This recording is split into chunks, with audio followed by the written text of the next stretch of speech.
নমস্কার, আমি সুকন্যা। শুরু করছি উত্তরের সংবাদ। বিস্তারিত সংবাদে যাওয়ার আগে দেখে নেব আজকের বিশেষ সংবাদ। সরকারি স্বীকৃতির দাবিতে ইনফরমাল হেলথ কেয়ার প্রোভাইডার অ্যাসোসিয়েশনের দ্বিতীয় জেলা সম্মেলন অনুষ্ঠিত হলো আজ জেলা পরিষদের কক্ষে। উদ্বোধক জেলা তৃণমূল কংগ্রেসের সভানেত্রী মহুয়া গোপ।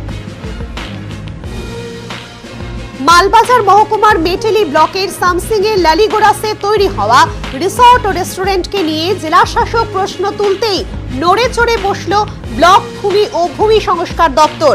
গত বুধবার জলপাইগুড়িতে জেলার বিভিন্ন গ্রাম পঞ্চায়েতের কর্মীদের নিয়ে কাজকর্মের বিষয়ে বৈঠক করলেন জেলা শাসক শামা পারভিন।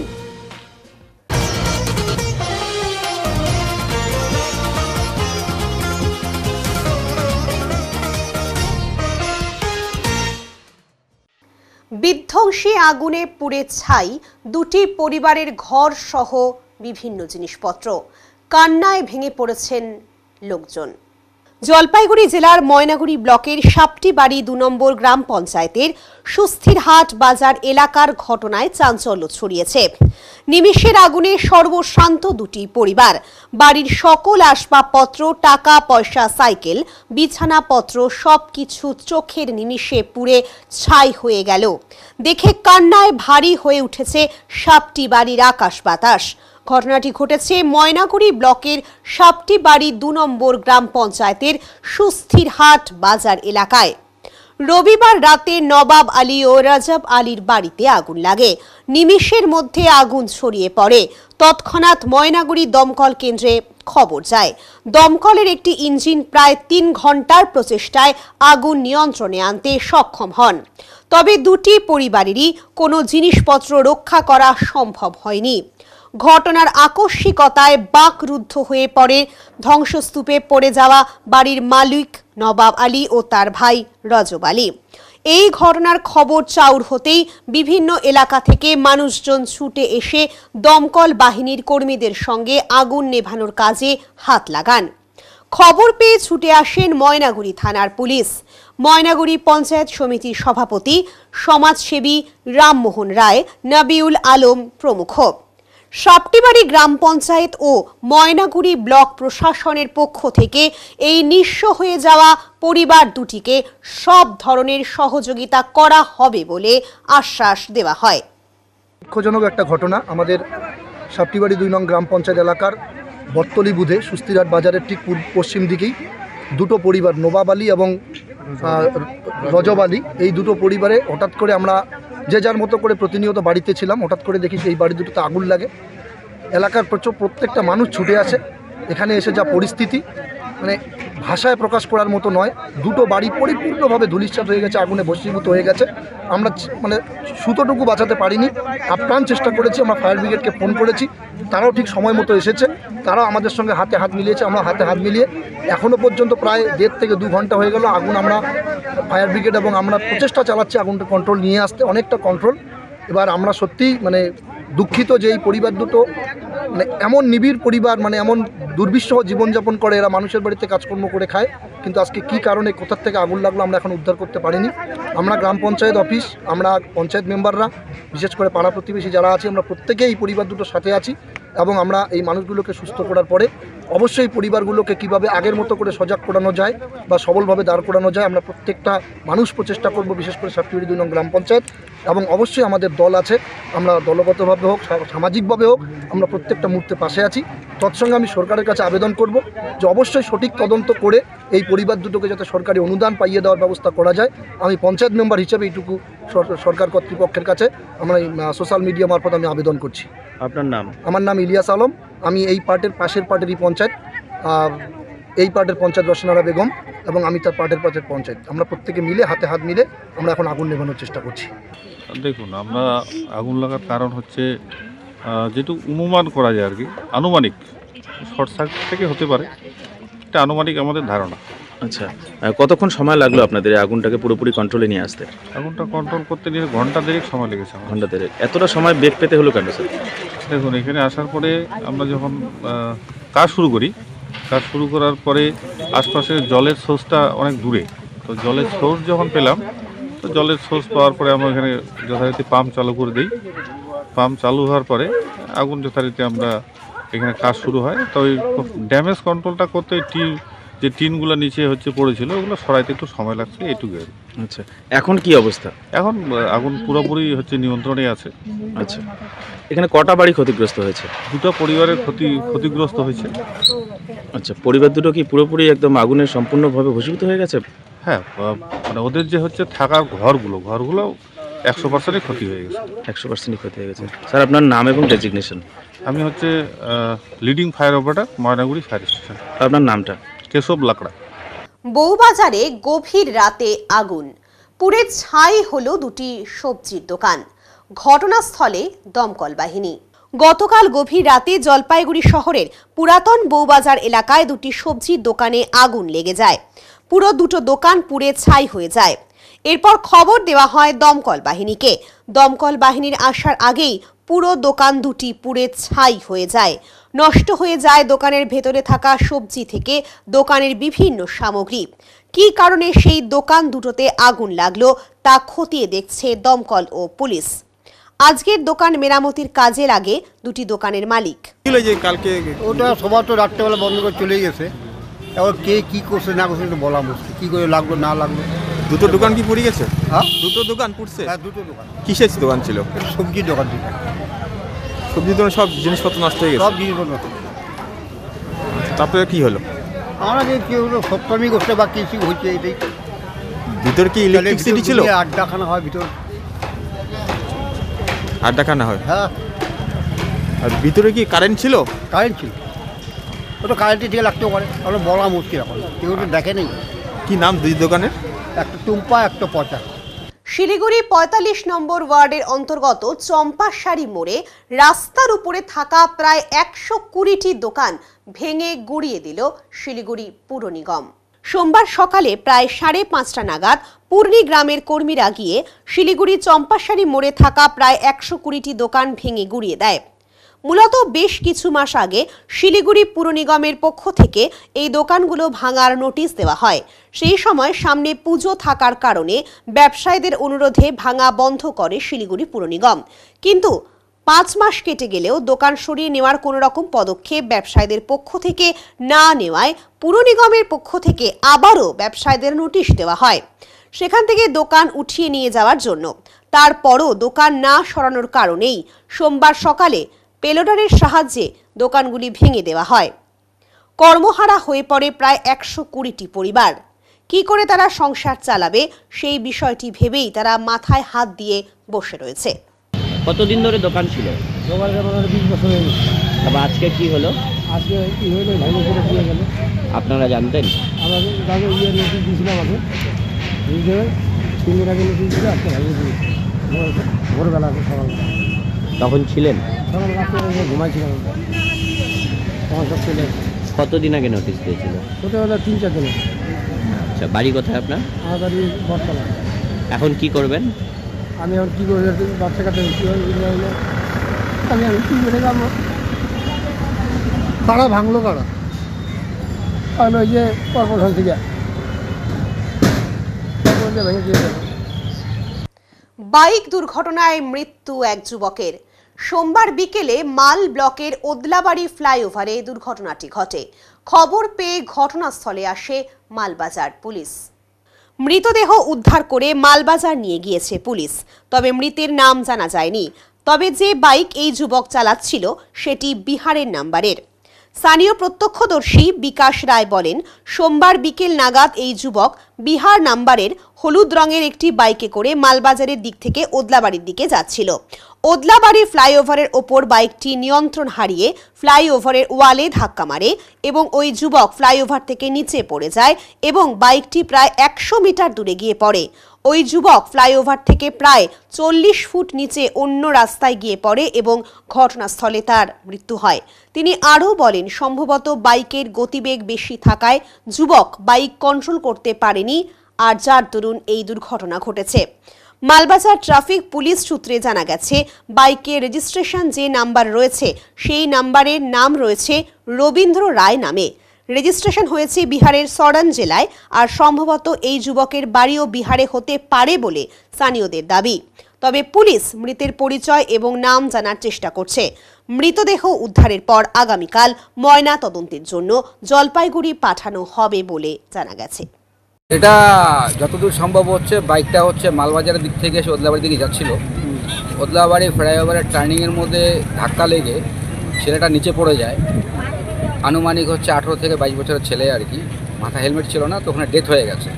এবং বাইকটা হচ্ছে ফ্লাইওভার দিয়ে গড়িয়ে গিয়ে অনেকটা চলে যায়, 100-150 মিটার চলে যায় বাইকটা। বিহার নাম্বারের বাইকটা যেটা আছে বিহার নম্বরের আছে এবং ছেলেটার মাথা হেলমেট ছিল না, স্পটেই ডেথ হয়ে গেছে। পরিচয় কি জানা গেছে? পরিচয় এখনও জানা যায়নি, স্থানীয়রা কেউ চিনতে পারছে না। আর পুলিশ এসছে, এই মুহূর্তে ডেড বডি তোলার কাজ চলছে, ডেড বডি নিয়ে যাচ্ছে। আপনার নাম? বিকাশ দেবরায়।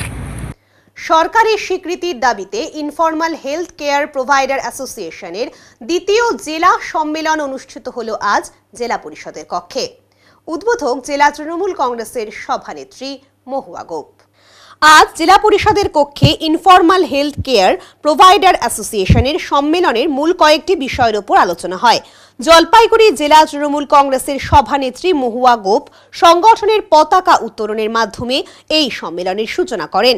এছাড়া উপস্থিত ছিলেন প্রাক্তন সাংসদ বিজয় চন্দ্র বর্মন, নমশূদ্র বোর্ডের চেয়ারম্যান মুকুল চন্দ্র বৈরাগ্য। এছাড়াও তৃণমূল কংগ্রেস প্রভাবিত ইনফরমাল হেলথ কেয়ার অ্যাসোসিয়েশনের সকল সদস্যরা।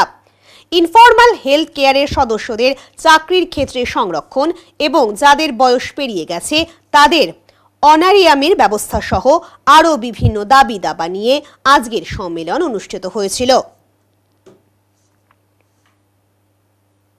রাজ্য সরকারের 2,72 লক্ষ টাকা কি জলে যাচ্ছে? অভিযোগ নিয়ে সেচ দপ্তরে হাজির ভূমি রক্ষা কমিটি। সোমবার জলপাইগুড়ি সেচ বিভাগের অন্তর্গত জলঢাকা নদীর তীরবর্তী দক্ষিণ আলতা গ্রাম ভূমি রক্ষা কমিটির পক্ষ থেকে এমনটাই অভিযোগ করা হয়। এদিন নদীর গ্রাসে ভূমিহীন হয়ে পড়ার আতঙ্কে আতঙ্কিত গ্রামবাসীদের ভূমি রক্ষা কমিটির সদস্যরা জলঢাকা নদীতে গাইড বাঁধ নির্মাণে নিম্নমানের কাজের অভিযোগের পাশাপাশি রাজ্য সরকারের সেচ দপ্তরের নির্দিষ্ট নিয়মবিধি না মেনেই ঠিকাদারি সংস্থা কাজ করে চলেছে বলে দাবি করেন। এই প্রসঙ্গে ভূমি রক্ষা কমিটির সভাপতি মমিনুর ইসলাম ক্ষোভের সঙ্গে বলেন, 2022 সাল থেকে আমরা জলঢাকা নদীর জলে ক্ষতিগ্রস্ত হয়ে আসছি। দীর্ঘ আন্দোলনের পর রাজ্য সরকার 2,72 লক্ষ টাকা অনুমোদন করে গ্রাম বাঁচাতে নদীতে গাইড বাঁধ নির্মাণের জন্য, কিন্তু এত বিপুল অর্থ বরাদ্দ হবার পরেও ঠিকাদার সংস্থা সেচ দপ্তরের শিডিউল না মেনেই মর্জি মাফিক কাজ করে যাচ্ছে। যে আয়তনের পাথর দিয়ে নদীর গাইড বাঁধ নির্মাণের কথা তার তুলনায় ছোট আয়তনের পাথর ব্যবহার করা হচ্ছে, আর এতেই আমরা আতঙ্কিত। আপারটাও 15 কেজি হয় কিনা সন্দেহ আছে। আর সবচেয়ে ছোট 400-300 গ্রাম ম্যাটেরিয়ালসগুলো এজেন্সি পক্ষ জোর জবরদস্তি রাতের অন্ধকারও ফেলছে। আমরা এই কমপ্লেন ইরিগেশন ডিপার্টমেন্টে বারংবার দিয়েছি, ওনারা গিয়ে না করে এসছে। ওনারা বারণ করছে যে না, আমাদের অনুপস্থিতিতে কোনোভাবে এই মালগুলো ফেলানো যাবে না, আর এই মালগুলো আপনারা আলাদাভাবে কী করবেন সেটা আপনাদের ব্যাপার। এখন হঠাৎ করে দেখতে পাচ্ছি আমাদের এলাকার যে লোকাল পঞ্চায়েত সদস্য, এমনকি বুথ সভাপতি, তারা ওই এজেন্সির সঙ্গে কি যুক্তিতে আসে আমরা জানি না। তৃণমূলের সাথে যুক্ত? হ্যাঁ, ওরা কিভাবে কি করতেছে আমরা এটা বুঝতে পারলাম না, কিন্তু জোর করে ওরাই দাঁড়িয়ে থেকে এজেন্সি ওখানে থাকে না। পঞ্চায়েত সদস্য, বুথ সভাপতি ওরাই জবরদস্তি আর কি বোল্ডারগুলো ওখানে ফেলছে। তারা কোন দলের? তারা শাসক দলের। তাদের মদতেই কি কাজ চলছে? তাদের মদতেই বর্তমানে কাজ হচ্ছে। আর এটা আমরা বলছিলাম, অভিযোগ করছিলাম ডিপার্টমেন্টকে যে স্যার এটা ডিপার্টমেন্টের যেহেতু কাজ, তো তত্ত্বাবধানে আপনারা যেভাবে আছেন এখানে কোনো পঞ্চায়েত সদস্যের কি কোনো এখানে ইসে আছে, ইনভলভ করার কোনো ইসে থাকে যে ওদেরকে নিয়েই কাজ করতে হবে, দেখাশোনা ওদেরকে করতে হবে। এজেন্সি পক্ষকে আমরা যতবার দাবি দিয়েছি উনি বলেছেন না আমি এখানে থাকবো না, আমার কাজ। এখন কি চান আপনারা? আমরা চাচ্ছি যে কাজটার অনিয়ম না করে সেটা সঠিকভাবে যেভাবে শিডিউল আছে শিডিউল মেনে যদি ওরা কাজটা করে তাতেই আমরা সন্তুষ্ট। আর যদি না করে তাহলে আমরা আন্দোলনে নামবো, যেভাবে আন্দোলন করছি দীর্ঘদিন ধরে। এর থেকে আরও বৃহৎ আন্দোলন করতে হলে করবো, জনসাধারণ হিসেবে আর কী করতে পারি। আপনাদের সংগঠনের নাম কি? আর আমাদের সংগঠনের নাম হচ্ছে ভূমি রক্ষা কমিটি। 2022-এ আমরা এটা গঠন করেছি। সাধারণ মানুষের। আপনার নাম? আমার নাম মমিনুর ইসলাম, আমি প্রেসিডেন্ট আছি। নমশূদ্র মিলন মেলাতে মানুষের ঢল নামলো জলপাইগুড়ি সদর ব্লকের বোয়ালমারি নন্দনপুর গ্রাম পঞ্চায়েতের অন্তর্গত প্রধানপাড়াতে। উল্লেখ্য, অল ইন্ডিয়া নমশূদ্র বিকাশ পরিষদের আয়োজনে সারা রাজ্যব্যাপী অনুষ্ঠিত হচ্ছে মিলন মেলা। এদিন প্রধান পাড়ার প্রভাত গ্রন্থাগারের ময়দানে এই মিলন মেলা অনুষ্ঠিত হয়। অসংখ্য মানুষ মেলায় অংশগ্রহণ করেন। মিলন মেলাতে প্রধান বক্তা এবং অতিথি হিসেবে উপস্থিত ছিলেন নমশূদ্র ওয়েলফেয়ার বোর্ডের চেয়ারম্যান মুকুল চন্দ্র বৈরাগ্য, কেন্দ্রীয় সম্পাদক সঞ্জীবন মণ্ডল সহ অন্যান্যরা। এদিকে কেন্দ্রীয় মন্ত্রী আম্বেদকরকে নিয়ে করা মন্তব্যের জোরালো প্রতিবাদ করা হয় মেলায়। পাশাপাশি বাংলাদেশের বর্তমান পরিস্থিতি নিয়ে উদ্বেগ প্রকাশ করেন মুকুল চন্দ্র বৈরাগ্য। এদিন অন্যান্যদের মধ্যে উপস্থিত ছিলেন জেলা সভাপতি শরৎ মণ্ডল, সমাজসেবী উত্তম সরকার, শান্তনু দাস, দিলীপ সরকার, নিরঞ্জন সরকার, জয়ন্ত দাস, ক্ষিতীশচন্দ্র মণ্ডল, আনন্দ সরকার প্রমুখ। সবাই মিলে একসাথে খিচুড়ি খাবো, এইটাই মিলন মেলা। আর এখানে যারা এই ডক্টর বি.আর. আম্বেদকর শিশু মন্দির যেখানে আছে, ওখানেও আমরা একটা কম্পিউটার সেন্টার তৈরি করে দিয়েছি আমাদের এই বোর্ডের থেকে। এখানে যেমন এটা দিয়েছি। আমরা জানতে চাই ভারত সরকারের কাছে কি পদক্ষেপ নিয়েছেন আপনারা। কোন পদক্ষেপ আপনারা নেননি। যখন নির্বাচন আসে আপনারা কেউ রাজনীতিগতভাবে কথাটা নেবেন না। আমি আমার মনের কথা বলছি, মনের চাওয়া পূরণ করছি। কারণ ওপার বাংলায় যে মার খেয়েছে সে আমার ভাই, ওপার বাংলায় যে ধর্ষিতা হয়েছে সে আমার বোন। আমি সেই মনের চাওয়া থেকে বলছি, যখন নির্বাচন হয়, নির্বাচন এলে পরে হিন্দুত্ব ঢেউ তুলে ওপার বাংলার হিন্দুদেরকে মুসলিমদের বিরোধিতা করে দেখিয়ে আপনারা ভোট কেড়ে নিচ্ছেন, ভোটের বাক্স ভরে নিচ্ছেন।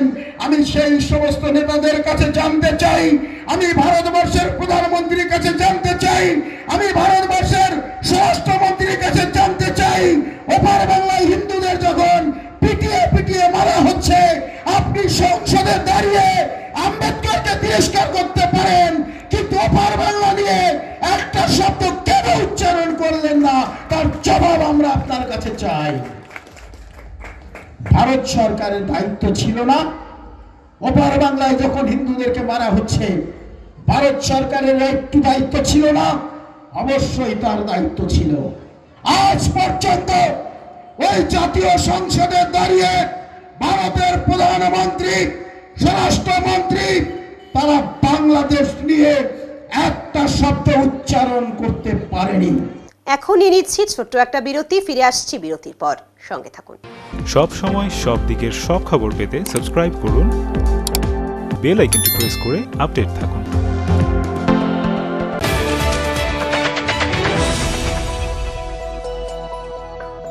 জলপাইগুড়ি পাহাড়পুর মোড়ের ওপর পেট্রোল পাম্পের পাশে রাজভবন এক এক্সক্লুসিভ বা তুলনাহীন ভবন, এই জন্য যে এই ভবনের ভেতরে যাওয়ার পর আপনাদের আবদ্ধ মনে হবে না। চারিদিকে বড় বড় কাঁচের জানালা থেকে দূরের পাহাড়, সবুজ মাঠ, গাছ, দিঘির জলের পদ্ম, নানা জাতের পাখি দেখতে পাবেন। থাকছে পার্কিং এর বিশেষ সুবিধে। তাই আপনাদের ছেলে মেয়েদের বিয়ে দিতে অবশ্যই ভাবতে হবে রাজভবনের কথা, যেখানে বিয়ে হবে রাজকীয় ভাবে। এছাড়া কনফারেন্স, মিটিং, গেস্ট রুম, অন্নপ্রাশন বা অন্যান্য সামাজিক ক্রিয়ার জন্য উপযুক্ত জায়গা এই রাজভবন।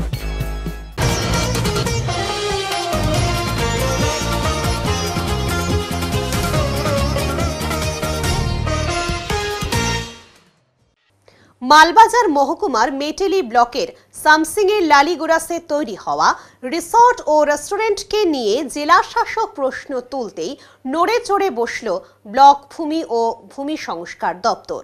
গত বুধবার জলপাইগুড়িতে জেলার বিভিন্ন গ্রাম পঞ্চায়েতের কর্মীদের নিয়ে কাজকর্মের বিষয়ে বৈঠক করেন জেলা শাসক।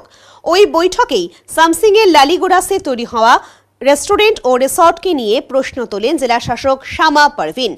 কিভাবে নদী সংলগ্ন এলাকায় ওই রিসর্ট তৈরি হয়েছে তা নিয়েও কর্মীদের কাছ থেকে জানতে চান তিনি। রিসর্টের নোংরা জল সংলগ্ন মূর্তি নদীতে গিয়ে পড়ছে। যে এলাকায় রিসর্টটি তৈরি করা হয়েছে তাতে যে কোনো সময় বিপদ আসতে পারে বলেও এদিন উদ্বেগ প্রকাশ করেন জেলা শাসক। জেলা শাসকের এই বৈঠকের পরেই আজ ওই রিসর্টে যান মেটেলি ব্লক ভূমি ও ভূমি সংস্কার দপ্তরের কর্মীরা। তারা গিয়ে রিসর্টের জমি মাপজোক করে। সংশ্লিষ্ট সূত্রে জানা যায়, লালিগোড়াসের যে এলাকায় রিসর্ট ও রেস্টুরেন্ট রয়েছে ওই জমি সামসিং চা বাগানের অন্তর্গত। 2015 সালে ওই জমিতে কমলা বাগান ও 2019 সালে রিসর্ট ও রেস্টুরেন্ট করার জন্য মাটিয়ালি হাট গ্রাম পঞ্চায়েতকে লিখিতভাবে এনওসি দেয় সামসিং চা বাগান কর্তৃপক্ষ।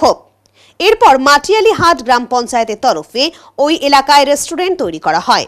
চলতি বছরের 25শে সেপ্টেম্বর ওই এলাকায় থাকা রিসর্টের ঘরের সূচনা করেন জেলা ডিপিআরডিও জর্জ লেপচা।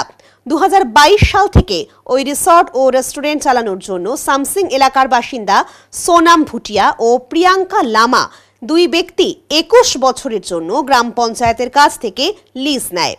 বর্তমানে তারাই লালিগোরাসের রিসর্ট ও রেস্টুরেন্ট চালাচ্ছেন। রিসর্টে লিজ নেওয়া সোনাম ভুটিয়ার স্বামী ধ্রুবরাজ ছেত্রী বলেন, লালিগোরাসের রিসর্ট ও রেস্টুরেন্ট মাটিয়ালিহাট গ্রাম পঞ্চায়েতের আওতায় রয়েছে।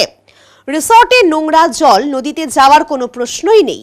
রিসর্টের নোংরা জল যাতে রিসর্ট চত্বরেই জমা হয়ে থাকে সেই জন্য একটি সেফটি ট্যাঙ্ক তৈরি করা হচ্ছে। মেটেরির ব্লক ভূমি ও ভূমি সংস্কার দপ্তরের আরও ওয়াংদি লেপচা বলেন, ঊর্ধ্বতন কর্তৃপক্ষের নির্দেশে রিসর্টে এসে জমির মাপজোক করা হচ্ছে। যাবতীয় রিপোর্ট ঊর্ধ্বতন কর্তৃপক্ষকে জানানো হবে। মাটিয়ালিহাট গ্রাম পঞ্চায়েতের প্রধান অলকা নাইকের কথায়, এই রিসর্ট ও রেস্তোরাঁ আগের বোর্ডের আমলে তৈরি হয়েছিল, তাই এই বিষয়ে আমি কিছু জানি না।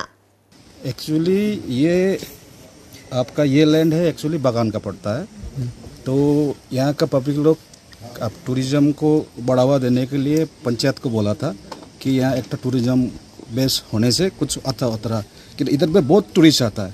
अभी अब आगे जब ये रेस्टोरेंट कुछ भी नहीं था तो आदमी आके भूखा चला जाता रहा, सारा दिन इधर में कुछ खाने का पीने का बैठने का कोई जगह नहीं था। फिर मेटलीहाट ग्राम पंचायत का तरफ से फिर आपको बागान को मैनेजर को एनओसी के लिए अप्लाई किया, फिर बागान एनओसी दे दिया, उसके बाद ये कंस्ट्रक्शन हुआ है। कंस्ट्रक्शन भी तो जीपी से हुआ है? हाँ, कंस्ट्रक्शन टोटली जीपी ये है। आपका बोर्ड अभी यहाँ पड़ा हुआ है, ये सब जीपी का है। हम लोग यहाँ 2 लेडीज़ के नाम में ये अभी जीपी उसका लीज दिया है नाम में। आप लोग तो रेवेन्यू देता है? हाँ, उसको लिए रेवेन्यू देता है, जो सरकारी रेवेन्यू है। तो अभी यहाँ पर एक अभियोग उठा है कि यहाँ का जो पानी है, जो गंदा पानी है वो नदी में जा रहा है, ऐसा कोई क्या है? ना एक्चुअली सर यहाँ क्या होता है, हम लोग गंदा पानी उधर नहीं बचता है। हम लोग यहाँ एक तो शॉक टैंक आगे तो कच्चा था, उस टाइम में वो पानी उधर में स्टोर होता रहा। अभी जब डीएम मैडम आके विजिट किया तो डीएम मैडम बोला कि ये गंदा पानी इसको कुछ अच्छा ढंग से कुछ व्यवहार करिए, तो हम लोग अभी कल से ही शुरू हो गया शॉक टैंक बनाने के लिए। 2 शॉक टैंक हम लोग बना रहा है। और ये पानी नदी में बिल्कुल भी नहीं जाएगा। यहाँ से नदी मोटा मोटी धरिए 60 से 70 मीटर वहाँ पे नदी है, तो यहाँ का जो गंदा पानी वहाँ जाने का कुछ सवाल ही नहीं है। अच्छा, जो अभी रूम बना है यहाँ पर देखता है 3-4 रूम बना है, उसका तो परमिशन है आप लोग का पास? हाँ हाँ, मेरे पास अभी ये बागान से दिया हुआ 2019 में ये एनओसी है। अच्छा अच्छा अच्छा। तो आज तो देख रहा है बीएलआर ऑफिस से आदमी लोग आया है? हाँ, बीएलआर ऑफिस का भी सर लोग आया है। सर लोग भी हमें ये एनओसी दे दिया है। सर लोग माप के चला गया है कि आपका एरिया कितना पड़ता है नहीं पड़ता है। अब वो डीएम मैडम रिपोर्ट मांगा है, रिपोर्ट भेज देगा सही। आपका नाम? ध्रुवराज छेत्री। ये लीज होटल है, उसका पता क्या नाम है जिसका लीज होल्डर का नाम है सोनम भुटिया और प्रियंका लामा। वो सामसिंग का ही है? सामसिंग का ही है। कितना दिन से आप लोग ये लीज चला? ये 2020 3 साल हो गया। 3 साल हो गया आप लोग। জলপাইগুড়ি কোরকহুমের 3 দিন ব্যাপী কোরক মেলা 2024 শুরু হলো আজ থেকে, চলবে আগামী 1 জানুয়ারি পর্যন্ত। কোরকহুমের মাঠেই এই মেলার আয়োজন করা হয়েছে। দুপুর 3টে থেকে এই মেলা শুরু হয়ে চলবে রাত 8টা পর্যন্ত। এবার মেলার দ্বিতীয় বর্ষ। সদর মহকুমার শাসক তমজিৎ চক্রবর্তীর উপস্থিতিতে মেলার শুভারম্ভ হয় এদিন। পাশাপাশি শিশুদের লেখা কোরক পত্রিকারও উন্মোচন করা হয়। এই বিষয়ে কোরকহুমের সুপারিনটেন্ডেন্ট গৌতম দাস বলেন, গতবারও মেলার আয়োজন করা হয়েছিল, শিশুদের খুব ভালো লেগেছিল। এবারও মেলার উদ্যোগ গ্রহণ করা হয়েছে। 1 মাস ধরে হোমের শিশুরাই মেলার সমস্ত প্রস্তুতি করেছে। আস্ত একটি গ্রামকে এখানে গড়ে তোলা হয়েছে। খড় দিয়ে তৈরি করা হয়েছে ঘরগুলি। শিশুরা এই কটা দিন আনন্দের মধ্যে কাটাবে, এর জন্যই এই মেলার আয়োজন। এই রাজ্য ছাড়াও অন্যান্য রাজ্য ও পার্শ্ববর্তী দেশেরও শিশুরা এখানে রয়েছে, তাই মেলা নিয়ে তাদেরও একটি ধারণা তৈরি হবে এবং উপভোগ করতে পারবে। হাতের কাজের বিভিন্ন জিনিস মেলায় তুলে ধরা হচ্ছে। আজ শিশুদের লেখা ম্যাগাজিনেরও আত্মপ্রকাশ হলো বলে তিনি জানান। সদর মহকুমা শাসক তমজিৎ চক্রবর্তী বলেন, শিশুদের যে বৃত্তিমূলক প্রশিক্ষণ দেওয়া হয় সেই জিনিসগুলি এখানে দেখানো হচ্ছে। কোরকহোমে এই মেলা অনুষ্ঠিত হলেও অনুভব ও নিজলয় হোমও এখানে অংশগ্রহণ করছে। স্বনির্ভর গোষ্ঠীর তৈরি করা পিঠে পুলির দোকানও রয়েছে এখানে। কচি কাচারা নিজের হাতে বই লিখেছে, তারা সাংস্কৃতিক অনুষ্ঠানও করছে। আগামী দিনে ওদের আরও ভালো হোক, এটুকুই আমরা চাইছি। এটা কোরকহোম চিলড্রেন হোম ফর বয়েজ, একটা সরকারি হোম যেখানে বিভিন্ন জায়গা থেকে বাচ্চারা রয়েছে।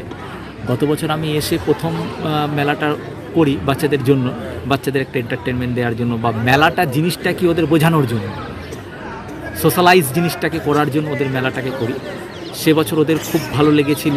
এবছরও আবদার করেছে, 1 মাস ধরে এই হাতে সাজিয়েছে পুরো মেলার যা দেখছেন খড়ের একটা গ্রামকে ধরে আনার চেষ্টা। আমি আইডিয়াটা দিয়েছি, কিন্তু করেছে তো তারাই তো করেছে। এই জন্য 3 দিন ব্যাপী 30, 31, 1 জানুয়ারি বছরের শেষ কটা দিন একটা বাচ্চারা আনন্দের মধ্যে দিয়ে মেতে উঠুক কাটুক, এর জন্যই মেলাটা। কি মেসেজ কি দিতে যাচ্ছে এই মেলার মাধ্যমে আপনাদের? মেলার মাধ্যমে মেসেজ হচ্ছে গিয়ে ধরুন বাচ্চারা এক তো মেলা হারাতে বসেছে, আর আমার এখানে না বিহার, উত্তরপ্রদেশ, দিল্লি বহু জায়গাকার বাচ্চা রয়েছে। পশ্চিমবঙ্গের মতন তো কোথাও মেলা নেই, মেলা মানে পশ্চিমবঙ্গের। তো মেলা তারাও একটু উপভোগ করুক যে মেলা জিনিসটা কী কী আসে। বা ধরুন পাকিস্তানের বাচ্চা আছে, বাংলাদেশ আছে, মায়ানমার আছে, তাদের ওখানে মেলার কী আছে, এটা তাদেরকে একটা অনুভূতি দেওয়া। এবং মেলা মানে যে একটা বন্ধন,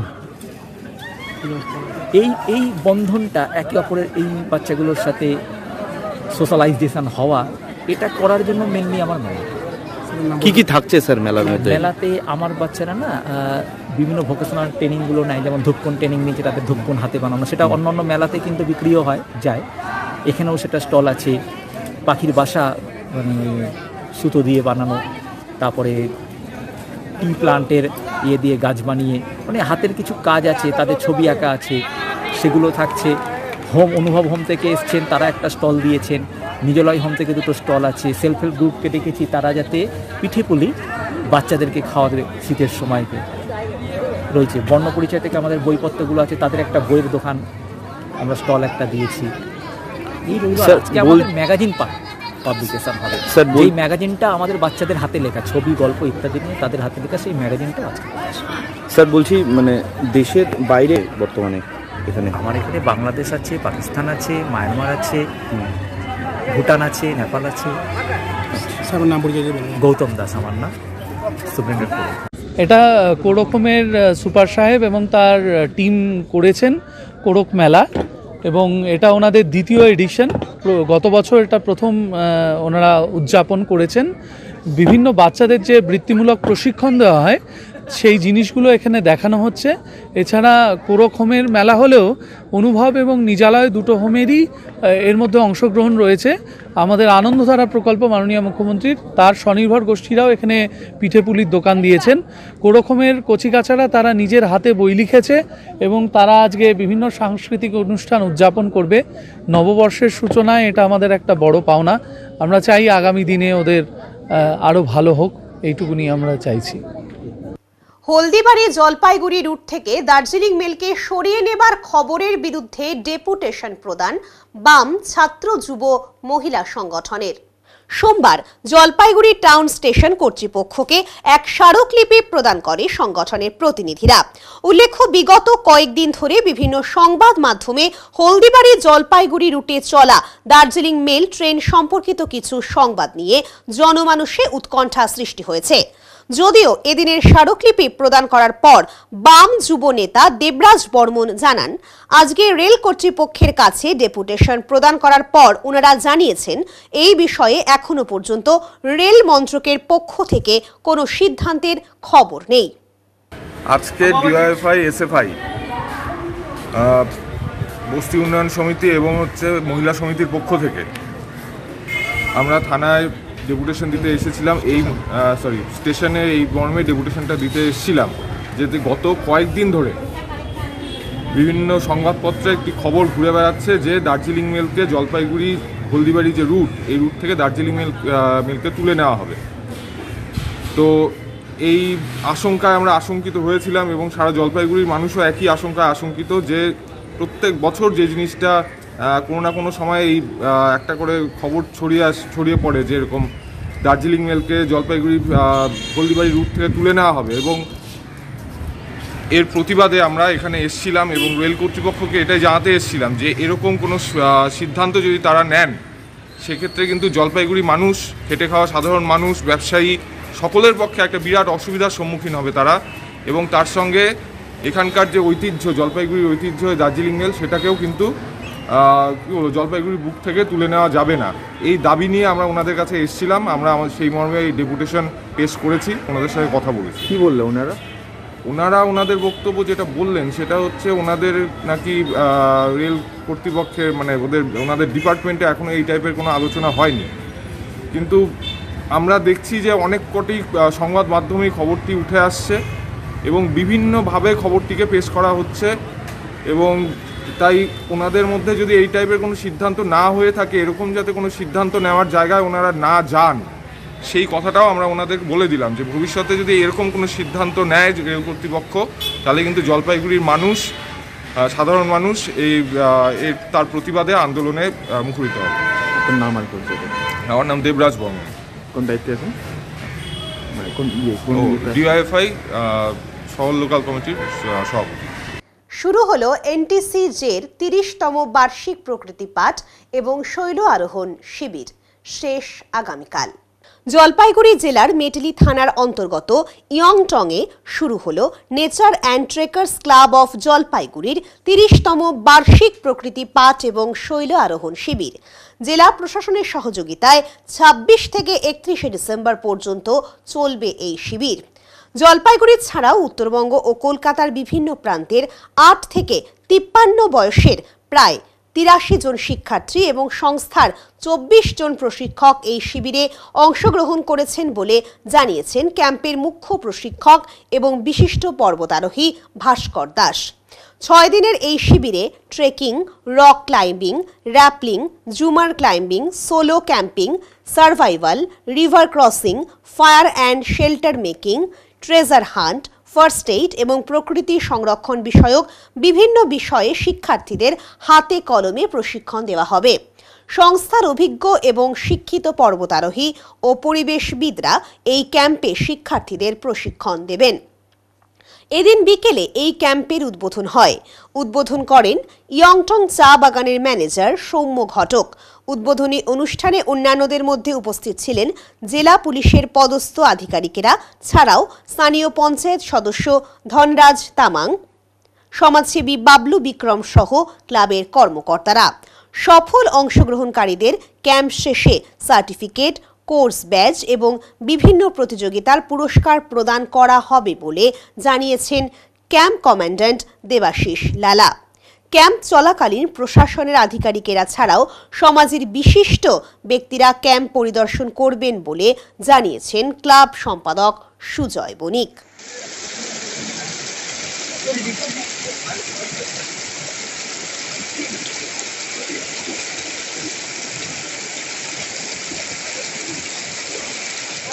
पहली बार मैंने कोई भी कैंप में कल्चरल प्रोग्राम वगैरह किया है जो कि एक साथ होता है और बहुत मज़ा आता है उसमें। नेक्स्ट दिन 28 को हमने रॉक क्लाइंबिंग किया और बोल्डरिंग किया है जो कि पहली बार था मेरे लिए फिर से, और बहुत ही अच्छा लगा। बहुत कुछ सीखा हमने उसके बारे में, वो कैसे करते हैं, और बहुत ही एडवेंचरस था जो कि सही में।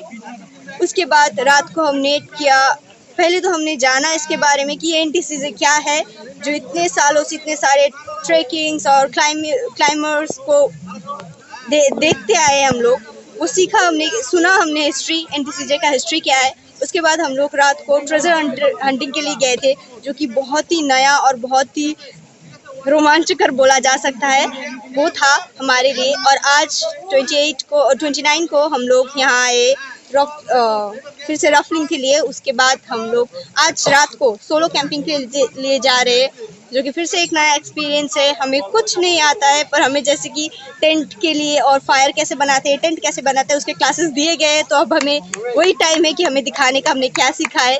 उसके बाद नेक्स्ट दिन हम फिर से हमारा सबसे बड़ा शायद कैंप फायर होगा, उसके 31 तारीख को हम लोग वापस जा रहे हैं।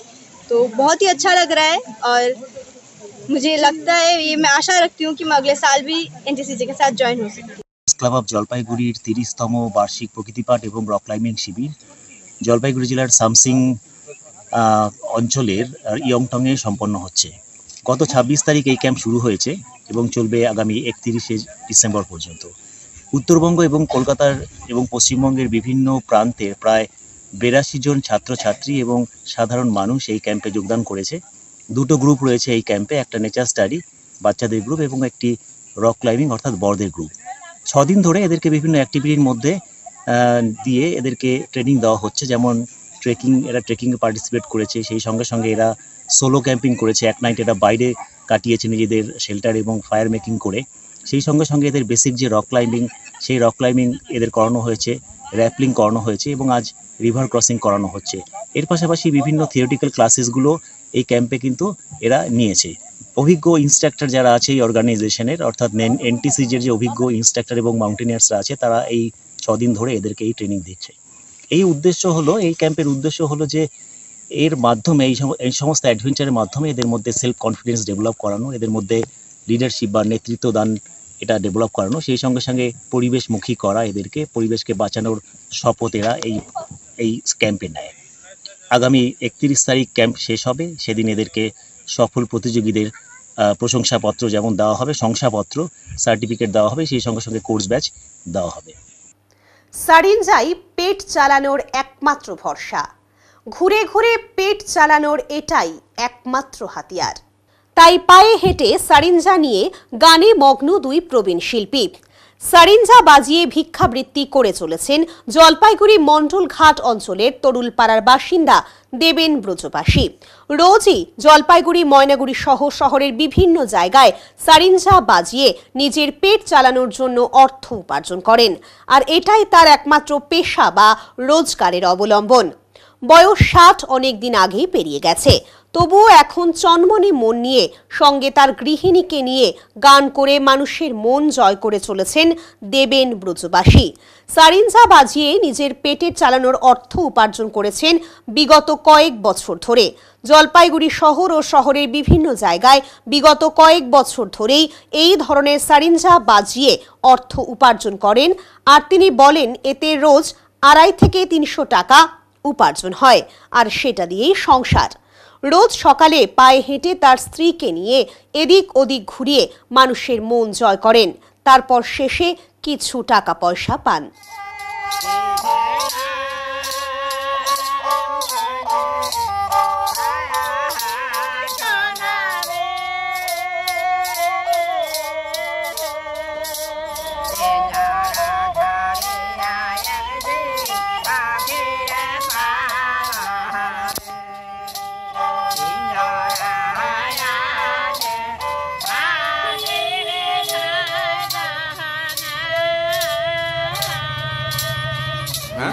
বেড়ায় 300, দুজনে 300।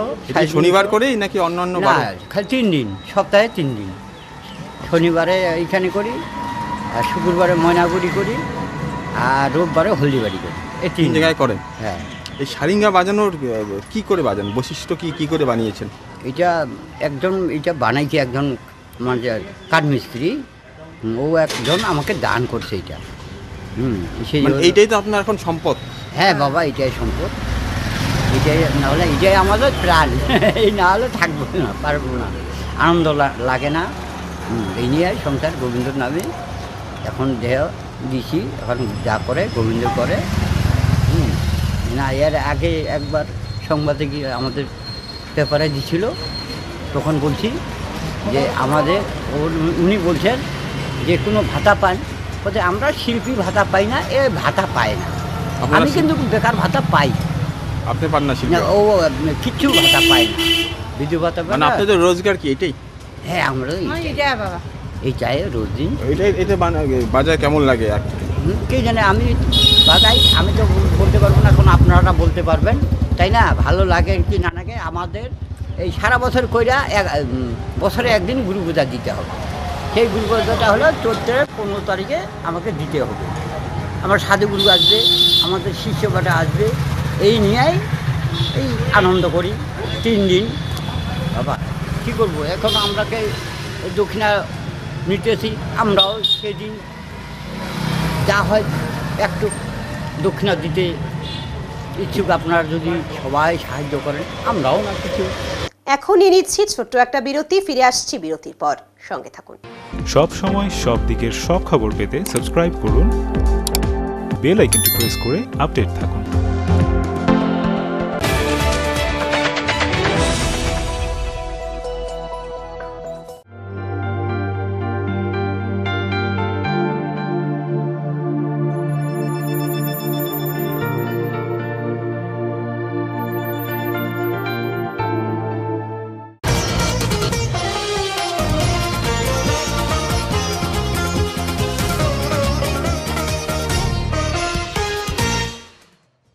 জাঁকিয়ে শীত পড়তে জঙ্গল থেকে লোকালয়ে চলে আসছে বন্যপ্রাণী। ঠান্ডা যত বাড়ছে, বনের জীবজন্তু এবং সরীসৃপ প্রাণীরা জঙ্গল থেকে বাইরে বেরিয়ে আসছে।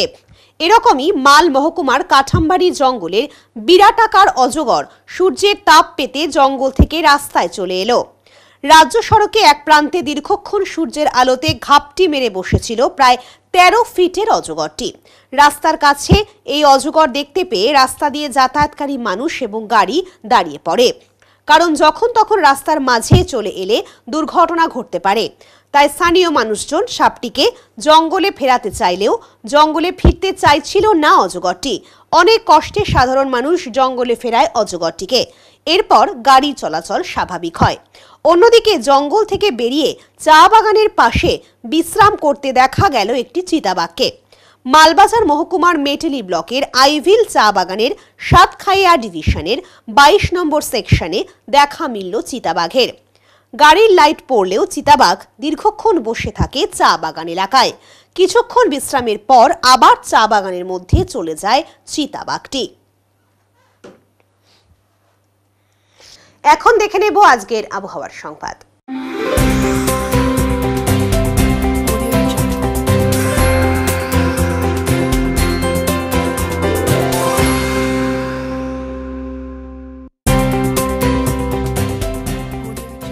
কেন্দ্রীয় আবহাওয়া দপ্তরের জলপাইগুড়ি কেন্দ্র থেকে পাওয়া তথ্য অনুযায়ী সোমবার দিনের সর্বোচ্চ তাপমাত্রা ছিল 24.7 ডিগ্রি সেলসিয়াস ও সর্বনিম্ন তাপমাত্রা ছিল 11.4 ডিগ্রি সেলসিয়াস। গত 24 ঘন্টায় কোনো বৃষ্টিপাত হয়নি। শেষ করবার আগে আজকের বিশেষ সংবাদ আরও একবার। সরকারি স্বীকৃতির দাবিতে ইনফরমাল হেলথ কেয়ার প্রোভাইডার অ্যাসোসিয়েশনের দ্বিতীয় জেলা সম্মেলন অনুষ্ঠিত হলো আজ জেলা পরিষদের কক্ষে। উদ্বোধক জেলা তৃণমূল কংগ্রেসের সভানেত্রী মহুয়া গোপ।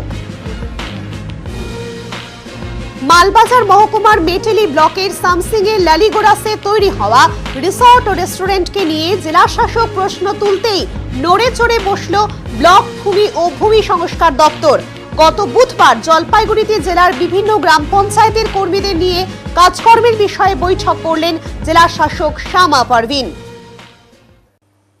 উত্তরের মন পরিবেশিত উত্তরের সংবাদ এখনকার মতো এই পর্যন্তই। নমস্কার।